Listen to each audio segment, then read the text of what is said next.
어, 저는 이번에 수요 집회에서 구원 간증을 하라고 하셨을 때 솔직히 정말 하기 싫었고 또 교회에서 사람들이 저만 보면 구원 간증했냐고 물어봐서 너무너무 화가 났었습니다. 사실 어젯밤까지도 내가 구원받고 천국 간다는데 왜 자꾸 간증을 하래? 라고 생각하면서 어떻게 하면 거짓말 안 치고 교회에 안 갈 수 있을까 궁리를 하고 있었습니다. 그런데 어젯밤에 갑자기 아빠의 친구께서 폐암으로 돌아가셨다는 소식을 들었고 오늘 간증하는 것에 대해서 다시 한번 생각하게 되었습니다. 하나님께서 모든 사람에게 죽는 것은 한번 정해진 것이요 그 후에는 심판이 있을 거라고 하셨는데 나만 구원받고 천국 가는 것이 다가 아니라는 생각이 들었습니다. 또 마태복음 10장 32절 33절 말씀에 누구든지 사람 앞에서 나를 시인하면 나도 하늘에 계신 아버지 앞에서 그를 시인할 것이요 누구든지 사람 앞에서 나를 부인하면 나도 하늘에 계신 내 아버지 앞에서 그를 부인하리라 라고 말씀하신 것이 떠올라 간증을 하기로 마음을 먹었습니다. 저는 초등학교 3학년 때 구원을 받았습니다. 뱃속에서부터 교회에 다녔기 때문에 항상 하나님을 믿어서 그 전에 받았을 수도 있겠지만 구원의 확신을 얻은 건 그때였습니다. 제가 초등학교 3학년 때 저는 학교에서 큰 어려움을 겪었습니다. 반 아이들이 저를 따돌려서 저는 매일 집에 와서 울었습니다.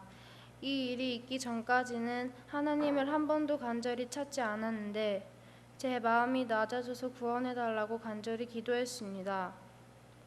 매일 밤 자기 전에 그날 밤 죽을까봐 걱정하면서 자고 학교 끝나고 집에 와서 엄마가 없으면 벌써 휴거가 된 줄 알고 펑펑 울면서 경비실에 뛰어내려가서 아저씨 우리 엄마 봤어요? 하고 물어봤던 적도 여러 번 있었습니다. 그럴 때마다 경비 아저씨는 내가 니네 엄마를 어떻게 하니? 그러면서 집에 가서 기다리라고 말씀하시곤 하셨습니다. 분명 나도 예수님께서 내 죄를 위해 십자가에 못 박혀 돌아가셨고 그것만 믿으면 구원받을 수 있다는 것을 다 알고 있었지만 저에게는 구원받는 것이 너무 어렵게만 느껴졌습니다. 다음 해 1월 저는 어린이 캠프에 가게 되었고 복음 말씀이 끝나고 선생님과 상담을 했습니다. 선생님은 저에게 요한복음 5장 24절 말씀을 보여주셨습니다.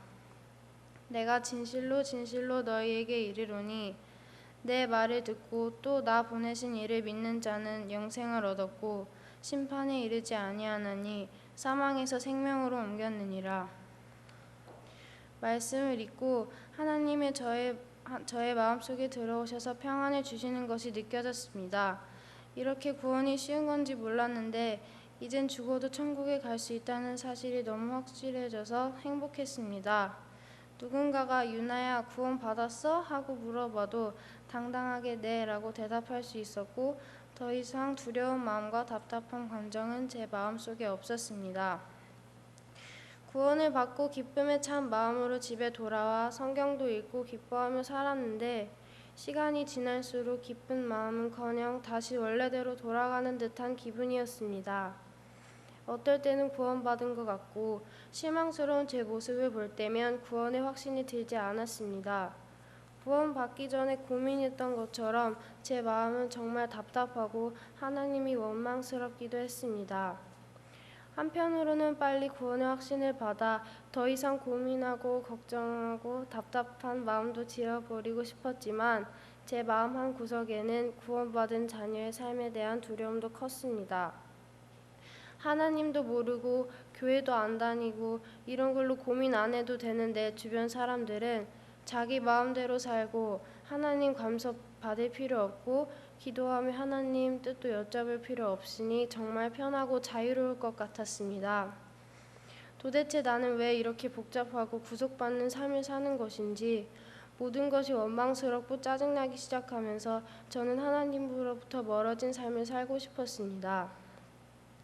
어느새 성경 읽는 것은 드문 일이 되었고 기도는 정말 위급하고 힘들 때 보호용 수단으로 가끔 사용하고 말씀 시간이면 잠깐 감동받고 끝나는 것이 제 삶이 되어버렸습니다.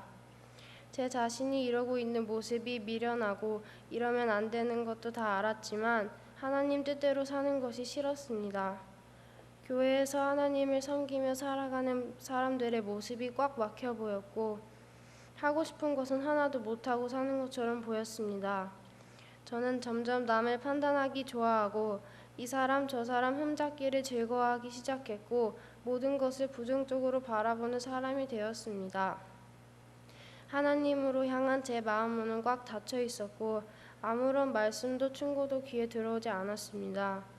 이런 상태가 계속되며 몇 년을 보내다가 작년 복음 집회를 들으며 저는 정말 저의 죄에 대해 깨닫게 되었고 구원의 확신을 얻었습니다. 복음을 전하시는 분이 여러 가지 죄를 들어 말씀해 주셨는데 그중 한 가지를 듣는 순간 너무 창피하고 하나님께 죄송했습니다. 제가 찔렸던 그 죄만큼은 절대 내 죄라고 인정하기로 작정했었는데 하나님이 보시기에는 그것도 제 죄였던 것입니다. 하나님께서 의인은 없나니 하나도 없다고 말씀하신 것이 생각났고 저처럼 더럽고 하찮은 죄인을 구원해 주신 것이 너무 감사했습니다. 그런데 이번에 침례를 받고 나서 항상 행복할 줄 알았는데 오히려 더 힘들었습니다. 이게 뭐지 싶고 너무 혼란스러웠습니다. 남은 수양의 기간 동안에도 너무 힘들었고 내가 하고 있는 일이 맞는 일일까 하고 심각하게 고민했습니다. 수양의 마지막 날 집에 가려고 짐을 다 싸서 나가고 있는데 엄마가 저에게 유나야 할머니 믿으셨나 봐 라고 다급하게 말하셔서 할머니를 찾아가 보았더니 할머니께서 그곳에서 구원 간증을 하고 계셨습니다. 저는 정말 하나님께 감사했습니다. 그리고 며칠 후 동생 지은이가 할머니께서 구원받고 기뻐하시는 모습을 보고 자기도 간절해져서 요한복음 5장 24절 말씀을 통해 구원을 받았습니다. 저는 제 주위에서 계속 구원의 역사가 일어나는 것을 보고 살아계신 하나님을 다시 한번 느끼게 되었습니다. 그리고 침례를 통해 예수님과 연합된 것이 정말 기뻤고 하나님을 더 사랑하는 삶을 살고 싶어졌습니다. 저는 이제는 정말 마지막 때가 다가온 것 같다는 생각이 많이 듭니다. 세상은 점점 하나님과는 멀어진 삶을 향해 달려가고 있고 하나님께서는 마태복음 3장 12절 말씀에 알곡을 모아 곳간에 들이고 쭉정이는 꺼지지 않는 불에 태우시리라 라고 하셨는데 나만 구원받으면 됐지 하고 이 기쁜 소식을 꽁꽁 싸매고 있던 것이 정말 큰 죄였던 것 같습니다. 이제는 제가 하고 싶었던 것을 이루고 나를 위해 사는 것보다 하나님의 말씀을 사람들에게 전하는 삶을 살고 싶습니다. 감사합니다.